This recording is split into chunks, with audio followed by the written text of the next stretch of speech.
दुकान खाली थी। ये आज अपने हाथों की जो घुरी लगी है ना, पापा को दिखा देना।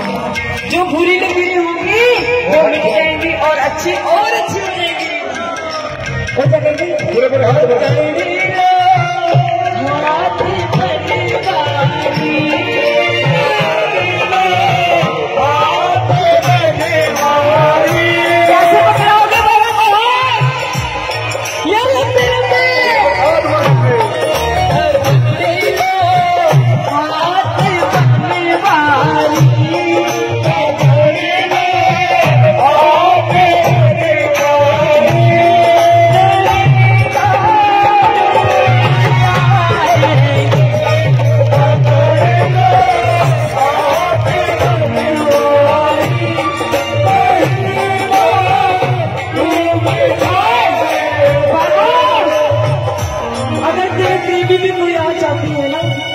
हमारा कुछ नहीं बिगड़ेगा।